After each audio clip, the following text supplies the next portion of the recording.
Então, após o panorama que nós vimos sobre o contexto da carta, os principais problemas e o que levou Paulo ao escrever esta carta aos Tessalonicenses, hoje nós vamos então começar meditando no capítulo 1, do verso 1 ao verso de número 4.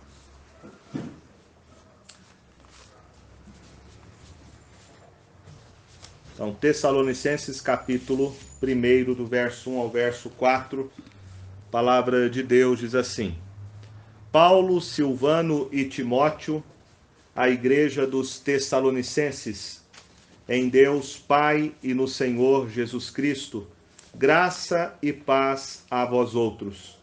Damos sempre graças a Deus por todos vós, mencionando-vos em nossas orações e sem cessar, recordando-nos diante do nosso Deus e Pai da operosidade da vossa fé, da abnegação do vosso amor e da firmeza da vossa esperança em nosso Senhor Jesus Cristo, reconhecendo, irmãos amados de Deus, a vossa eleição. Nós meditamos e já vimos que a igreja de Tessalonicenses ela foi plantada na segunda viagem missionária do apóstolo Paulo, onde ele não estava sozinho, mas havia companheiros de ministério junto com o apóstolo Paulo. E por isso ele começa a sua saudação, não somente ele, Paulo, saudando a igreja, como também os seus colegas que eram conhecidos da igreja de Tessalônica, tanto Silvano quanto Timóteo. Silvano aqui é o mesmo Silas que nós encontramos lá no registro de Atos dos Apóstolos, no capítulo de número 16 e 17, que relata essa segunda viagem missionária do apóstolo Paulo. Então, havia uma equipe ministerial, onde Paulo provavelmente era o líder, e tanto Silas quanto Timóteo auxiliavam Paulo na plantação e na pregação do evangelho. Interessante que nas outras epístolas, por exemplo, Paulo sempre começa falando da sua autoridade apostólica, né? Ele sempre começa saudando a igreja, dizendo Paulo, apóstolo de Jesus Cristo. E diferentemente aqui em Tessalonicenses, Paulo não precisa reafirmar a sua autoridade apostólica, dando-nos a entender que a igreja plantada por ele em Tessalônica não questionava a sua autoridade apostólica. Por isso que Paulo não saúda a igreja como ele normalmente faz a sua saudação nas suas cartas. Ao mesmo tempo, Paulo se coloca junto a Silvano e Timóteo, mostrando que não existe uma hierarquia no reino de Deus, que todos nós somos apenas instrumentos do Senhor que ele usa para a expansão do seu reino. Então a saudação é feita não só da parte de Paulo, mas também dos seus companheiros de ministério, Silvano e Timóteo, a igreja que estava em Tessalonicenses, e ele diz: em Deus Pai e no Senhor Jesus Cristo, graça e paz a vós outros. Paulo começa a sua carta, primeiramente, dando graças a Deus pela igreja de Tessalônica. E ele se lembra com muito afeto da graça do Senhor que foi derramada sobre o coração daquelas pessoas que se arrependeram e vieram a crer em Jesus como seu único Senhor e Salvador. Por isso ele começa dizendo: damos sempre graças a Deus por todos vós, mencionando-vos em nossas orações e sem cessar. No capítulo 2, do verso 13, ele também diz: outra razão ainda temos nós para incessantemente dar graças a Deus, é que tendo vós recebido a palavra que de nós ouvistes, que é de Deus, acolheste não como palavra de homens, e sim como em verdade a palavra de Deus, a qual com efeito está operando eficazmente em vós o que credes. Aqui é bem interessante, meus irmãos, nós observarmos que a gratidão a Deus da parte do apóstolo Paulo é porque aquelas pessoas haviam se convertido a Cristo Jesus. Esta deve ser sempre a nossa gratidão ao Senhor. Nós sempre devemos, em primeiro lugar, agradecer a Deus porque Ele nos alcançou através do Evangelho e porque Ele transformou o nosso coração para conhecermos a poderosa salvação que há em Cristo Jesus. Ou seja, antes de nós orarmos a Deus agradecendo pelas bênçãos da sua providência, antes de nós orarmos a Deus agradecendo pela saúde, pelo pão de cada dia, pelos livramentos, nós devemos sempre nos lembrar da maior bênção de todas, que é o fato de nós conhecermos a Cristo Jesus como nosso Senhor e Salvador. Esta era sempre a oração do apóstolo Paulo, como ele diz: sempre damos graças a Deus por todos vós, mencionando-vos em nossas orações e sem cessar, né? Então Paulo sempre agradecia a Deus pela vida daqueles crentes da igreja de Tessalônica. E pelo que ele dava graças a Deus? O apóstolo Paulo aqui vai dizer, no verso de número 3 e 4, que ele dá graças a Deus porque ele se lembrava, se recordava nas suas orações diante de Deus, algumas características que aqueles crentes demonstravam nas suas vidas, que eram características que confirmavam de que eles eram um povo amado de Deus e escolhidos pelo Senhor. Então eu quero aqui examinar com vocês quais são as características do povo eleito de Deus. Ou como nós podemos identificar o povo que foi escolhido pelo Senhor. Então a primeira coisa que Paulo faz aqui, ele dá graças porque Deus derramou a sua graça salvadora pela fé em Cristo Jesus no coração daquela igreja. A recompensa do ministério do apóstolo Paulo era ver então a transformação do evangelho naqueles corações. E quais são então essas características que identificam um povo que foi escolhido por Deus?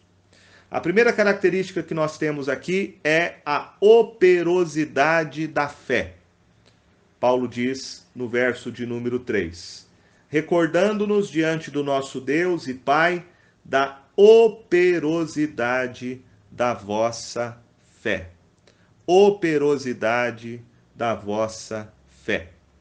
A verdadeira salvação em Cristo Jesus sempre resultará num poderoso trabalho de Deus que produz mudança no coração daquele que crê em Jesus como seu único e suficiente Salvador. A salvação é somente pela fé no Senhor Jesus. Lá em Romanos, no capítulo 3, no verso 20 e 21, o apóstolo Paulo nos diz assim: visto que ninguém será justificado diante dele por obras da lei, em razão de que pela lei vem o pleno conhecimento do pecado. Mas agora, sem lei, se manifestou a justiça de Deus, testemunhada pela lei e pelos profetas. Verso 22. Justiça de Deus mediante a fé em Jesus Cristo para todos e sobre todos os que creem, porque não há distinção, pois todos pecaram e carecem da glória de Deus. Então, como que o homem é aceito por Deus? Em primeiro lugar, o homem não é aceito por Deus pelas suas obras. O apóstolo Paulo nos mostra claramente que pela lei, a lei revela que todo homem é culpado diante de Deus. Todos nós pecamos, diz Paulo. Todos pecaram e carecem da glória de Deus. Então não somos aceitos por Deus pelas nossas obras. Nós somos aceitos por Deus por aquilo que Cristo Jesus fez no nosso lugar. Cristo, ao dar sua vida por nós, ao morrer na cruz, ele satisfez a justiça de Deus no nosso lugar.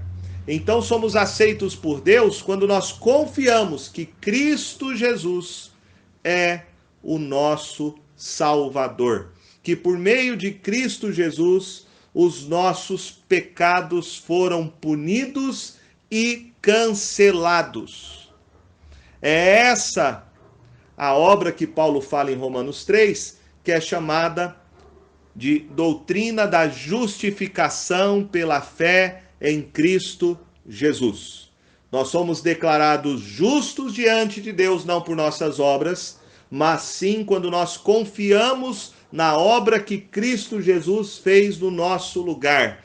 Quando cremos em Cristo, nós somos declarados justos diante de Deus. Não por nossos méritos nem nossas obras, mas porque Cristo Jesus é o nosso único Senhor e Salvador.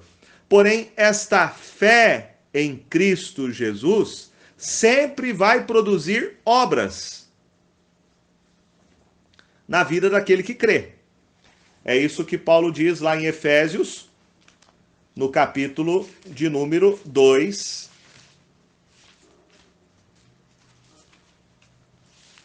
no verso de número 8 e 9, quando ele diz assim: porque pela graça sois salvos mediante a fé, isto não vem de vós, é dom de Deus, não de obras para que ninguém se glorie, pois somos feitura dele, criados em Cristo Jesus, para boas obras, as quais Deus de antemão preparou para que andássemos nelas. Então precisa ficar claro aqui, não somos salvos pelas obras que praticamos. Somos salvos pela fé em Cristo Jesus. Mas quando cremos em Cristo Jesus, passamos a produzir boas obras que testemunham da nossa fé salvadora. É por isso que lá no texto de Tiago, no capítulo de número 2 de Tiago, no verso de número 18, ao verso de número 22, e depois o verso 26 diz assim: mas alguém dirá, tu tens fé e eu tenho obras. Mostra-me essa tua fé sem as obras, e eu com as obras te mostrarei a minha fé. Crês tu que Deus é um só? Fazes bem, até os demônios creem e tremem. Queres, pois, ficar certo ao homem insensato de que a fé sem as obras é inoperante? Não foi por obras que Abraão, nosso pai, foi justificado quando ofereceu sobre o altar o próprio filho Isaque? Vê como a fé operava juntamente com as suas obras. Com efeito, foi pelas obras que a fé se consumou. E se cumpriu a escritura a qual diz: ora, Abraão creu em Deus, e isso lhe foi imputado para a justiça, foi chamado amigo de Deus. Verificais como a pessoa é justificada por obras e não por fé somente. Aí o verso 26 diz, porque assim como o corpo sem espírito é morto, assim também a fé sem obras é morta. Então, Abraão foi aceito por Deus pela fé, não foi por obras. Mas a fé de Abraão foi demonstrada através das obras que ele praticou. Ou seja, Tiago está dizendo que as obras que nós praticamos são o testemunho da nossa fé. Volto a dizer, nós não somos salvos pelas obras. Mas quando nós cremos em Cristo Jesus como nosso único Senhor e Salvador, as nossas obras testemunham da nossa fé. Por isso precisamos entender. Somos salvos unicamente pela fé no Senhor Jesus, mas essa fé no Senhor Jesus, ela não vem sozinha. Esta fé no Senhor Jesus vem acompanhada de obras que testemunham da fé que nós temos em Cristo Jesus. Somos salvos não pelas obras, mas fomos salvos pela fé em Cristo Jesus para as boas obras. Então, as boas obras que praticamos não são a causa da nossa salvação. As boas obras que nós praticamos são o fruto da nossa salvação em Cristo Jesus. Paulo também vai dizer lá em Filipenses,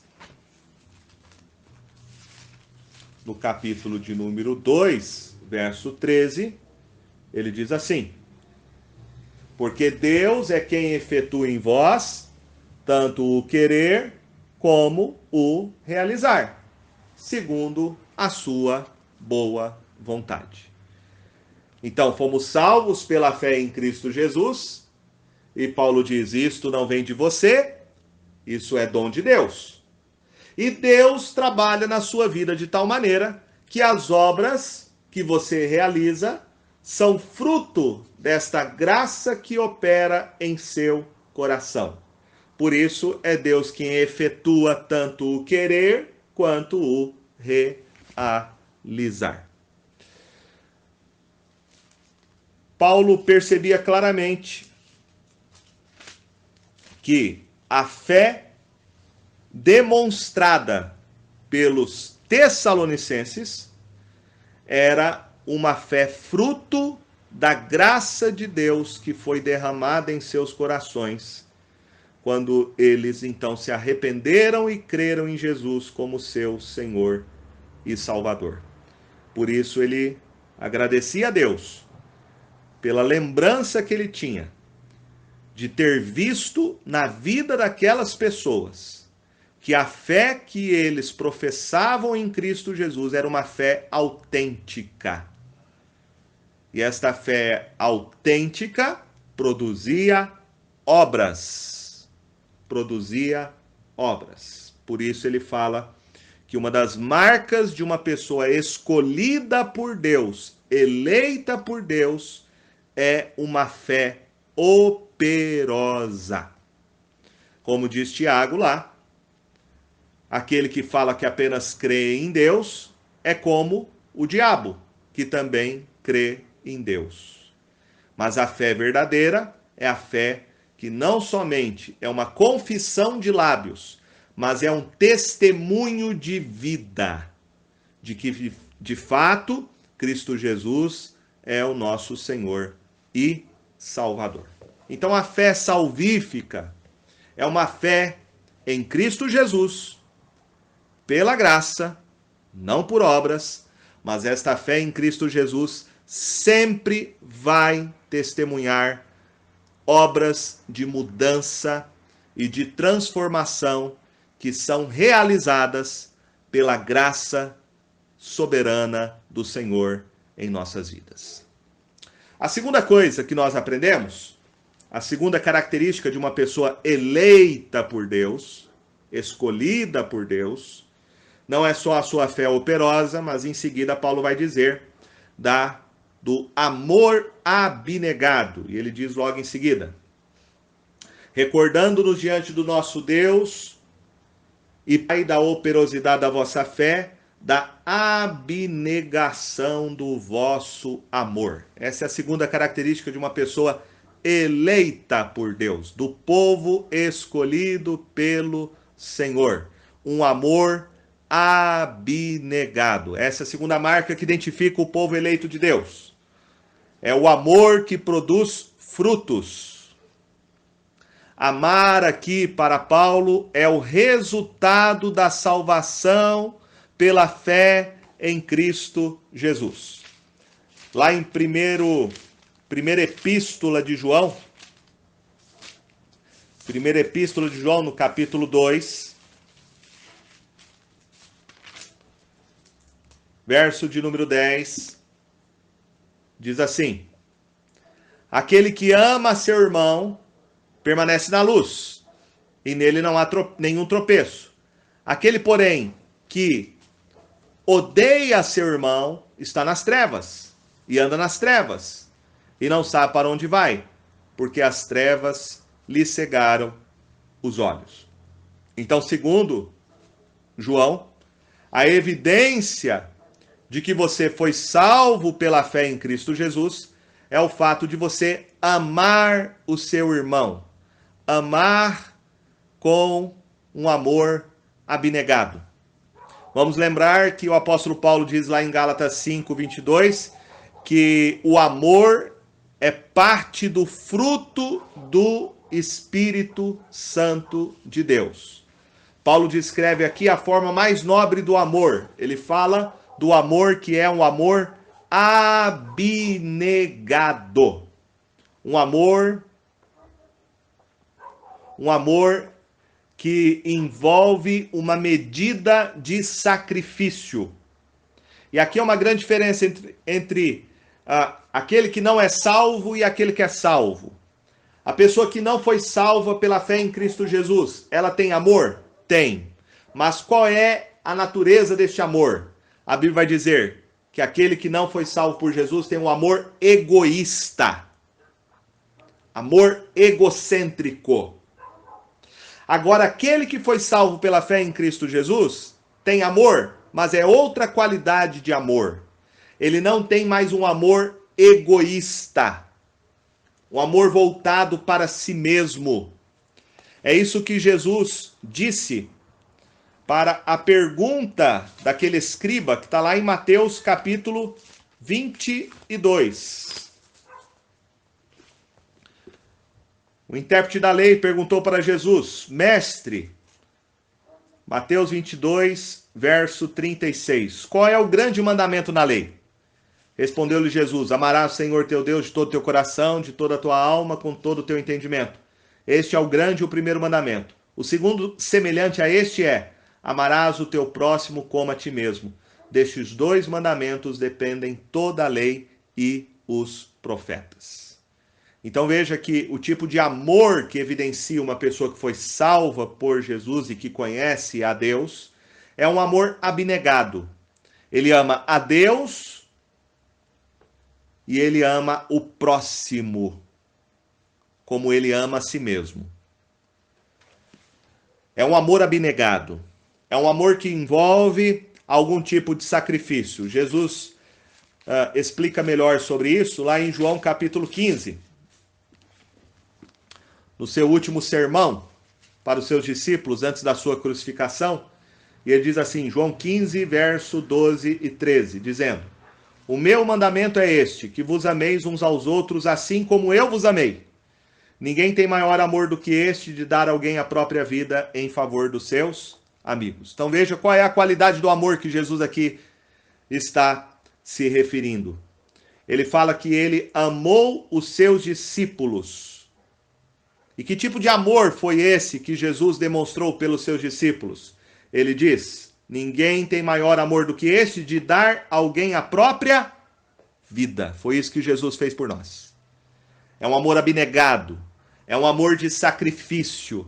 Foi isso que Jesus fez por nós. E ele diz: assim como eu vos amei, ameis uns aos outros. É este amor que Paulo está aqui se referindo na vida daqueles que creram no Evangelho, que creram em Jesus como seu Senhor e Salvador. Um cristianismo autêntico, meus irmãos, sempre foi definido por um amor sacrificial. E este amor sacrificial só pode demonstrar aquele que foi amado sacrificialmente pelo Senhor Jesus, que experimentou pela fé este amor sacrificial. Esta é a segunda marca, então, de um povo eleito de Deus, de um povo escolhido pelo Senhor, um amor abnegado, um amor sacrificial. Você amar os outros como Jesus te amou. A terceira característica que Paulo então menciona, e última, de um povo eleito, um povo escolhido pelo Senhor, está lá, logo em seguida. Ele diz assim: recordando-nos diante do nosso Deus e Pai da operosidade da vossa fé, da abnegação do vosso amor e da firmeza da vossa esperança em nosso Senhor Jesus Cristo. Então, a primeira característica, vimos, é uma fé operosa. A segunda, um amor abnegado. E a terceira, agora, uma firme esperança. Firme esperança. É a terceira prova aqui do povo eleito de Deus, essa firmeza da esperança. Paulo está dizendo que todos os cristãos têm uma esperança. E a esperança aqui é a esperança no Senhor Jesus. O crente genuíno persevera na expectativa futura da glória e da herança eterna. É o que lá em 1 a Pedro, primeira epístola de Pedro,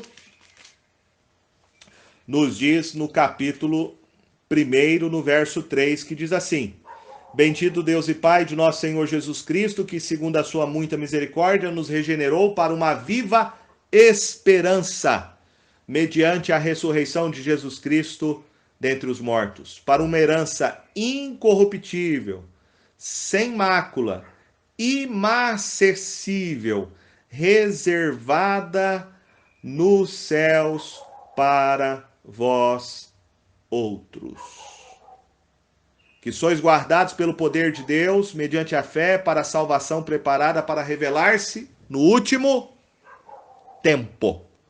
Então, essa esperança aqui, que Paulo nos fala, é essa esperança que nós temos na glória e na herança eterna que nós temos em Cristo Jesus. Ou seja, meus irmãos, a nossa expectativa cristã, ela não está baseada nas coisas que acontecem neste mundo. Não está. Jesus disse: no mundo tereis aflições. A nossa expectativa não está neste mundo. A nossa esperança está naquilo que nós um dia vamos experimentar quando estivermos na glória com o Senhor Jesus. A nossa expectativa não está, meus irmãos, num mundo melhor. Porque o mundo não vai melhorar. Os dias são maus. Às vezes as pessoas acham que o coronavírus é uma espécie de redenção para a humanidade. Eu já vi várias pessoas falar: o mundo vai ser diferente depois do coronavírus. Quero dizer para você que não vai ser. Não vai mudar nada. A nossa esperança está na redenção em Cristo Jesus. A nossa esperança está no Senhor Jesus. A nossa esperança está para se revelar, como diz o texto, no último tempo. Esta é a esperança que o cristão tem. E é esta esperança que nós temos que faz com que nós possamos permanecer firmes. É isso que o apóstolo Paulo viu na vida daqueles recém-convertidos na cidade de Tessalônica.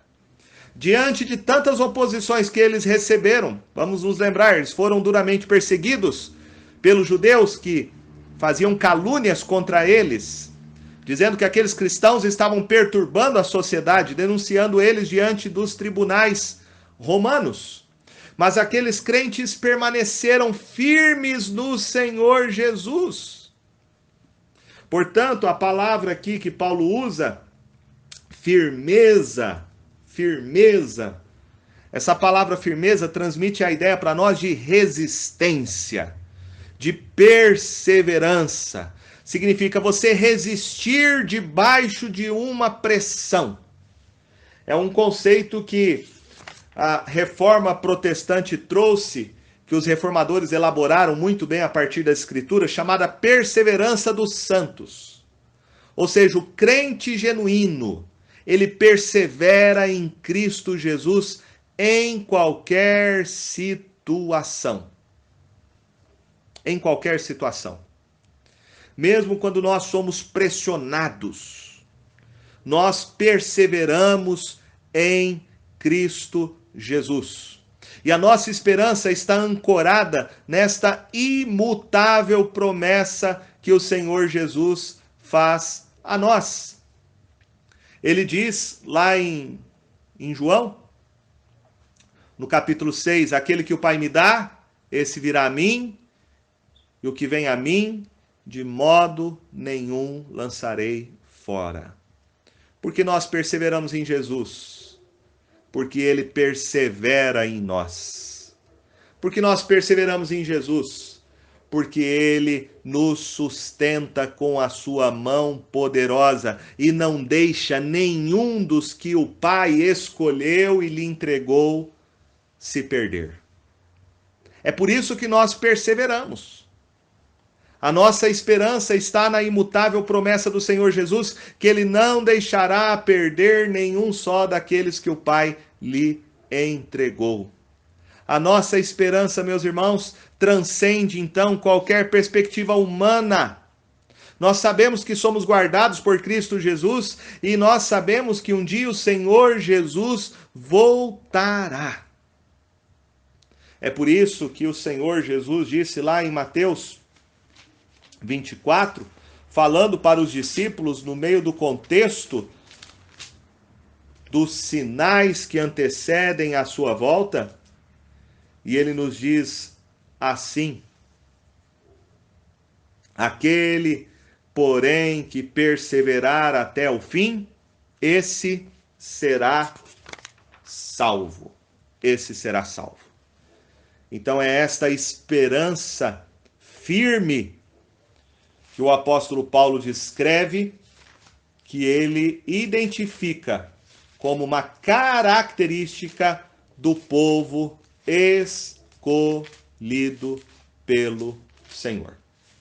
Dessa maneira, o apóstolo Paulo diz lá em 1 Tessalonicenses, capítulo 1, verso 4, reconhecendo, irmãos amados de Deus, a vossa eleição.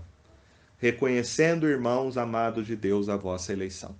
Então essas características que ele mencionou no verso anterior: operosidade da fé, abnegação do vosso amor, firmeza da vossa esperança no Senhor Jesus, são três características que identificam alguém que foi amado de Deus, amado pelo Senhor.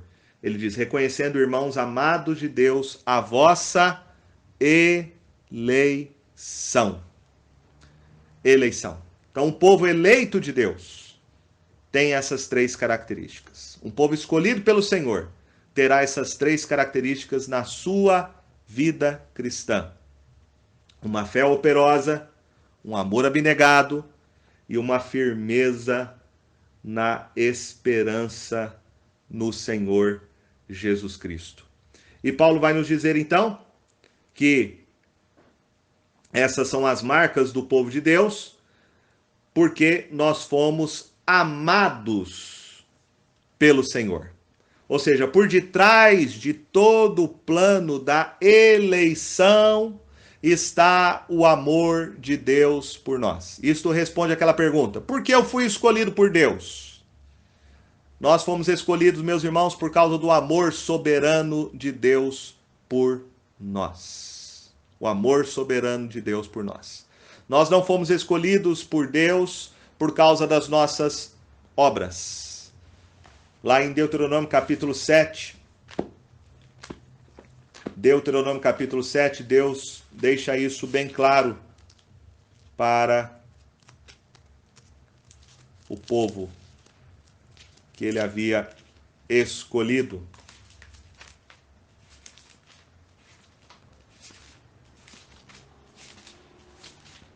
Deuteronômio capítulo 7, versos 7 e 8 diz assim: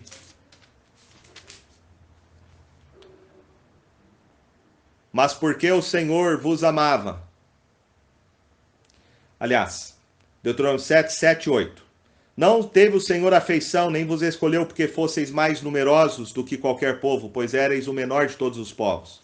Mas porque o Senhor vos amava, e para guardar o juramento que fizera a vossos pais, o Senhor vos tirou com mão poderosa e vos resgatou da casa da servidão, do poder de Faraó, rei do Egito. Então veja aqui, Deus não escolheu aquele povo porque eles fossem os mais numerosos, os melhores. Pelo contrário, eram os menores de todos os povos, os mais fracos. Mas porque o Senhor vos amava.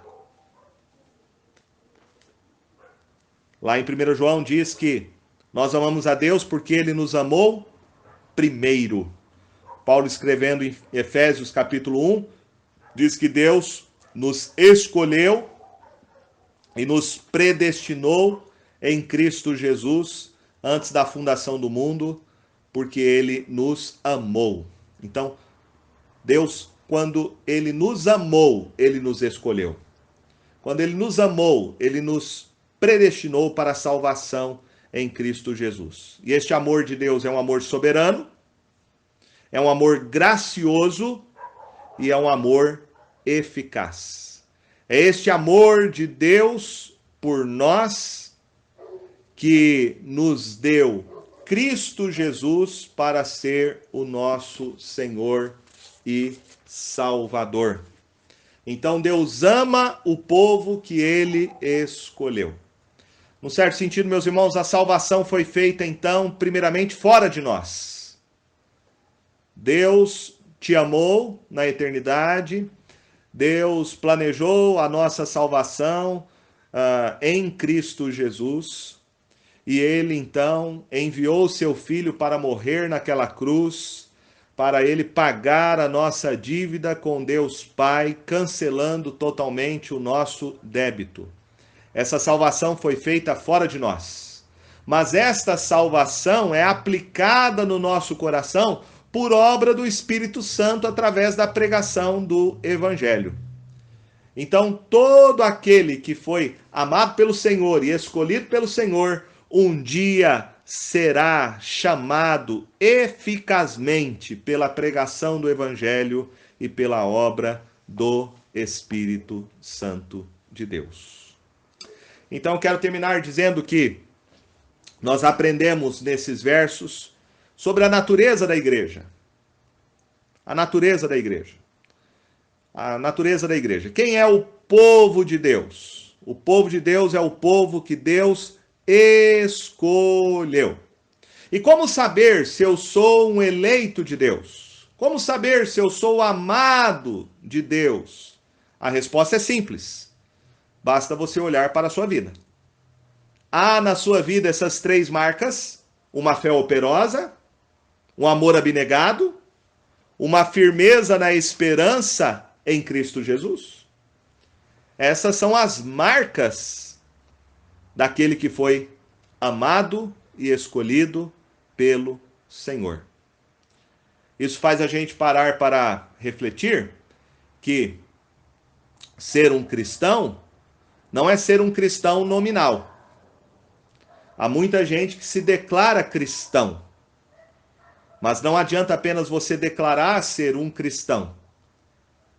Não apenas é uma confissão feita com os lábios, mas precisa ser uma confissão que seja autenticada pelo nosso testemunho de vida. Isso faz lembrar aquela historinha de Alexandre o Grande, quando revistou a sua tropa, e havia um soldado chamado Alexandre, e ele perguntou o nome dele, ele disse Alexandre, e ele perguntou de novo, e ele disse cada vez mais baixo, Alexandre é o meu nome. E ele foi diminuindo a voz à medida que Alexandre o Grande perguntava o seu nome. E Alexandre o Grande se virou para ele e disse, ou você muda de nome, ou você muda de atitude, né? Então, nós precisamos avaliar a nossa vida cristã. Você se diz ser um cristão? Você diz que você foi salvo em Cristo Jesus? Então, quais são as marcas, as evidências que nós estamos demonstrando e testemunhando para as pessoas à nossa volta? Existe uma fé operosa? Há um amor abnegado? Existe uma firme esperança em Cristo Jesus? Esta é a maneira de nós avaliarmos a nós mesmos. Ou seja, ser um cristão não é uma teoria. Ser um verdadeiro cristão é uma doutrina de vida. Ser um cristão não é apenas fazer uma confissão com os lábios, mas ser um cristão é realmente ser um povo que experimentou a graça transformadora do Senhor Jesus. Que Deus assim nos abençoe. Amém?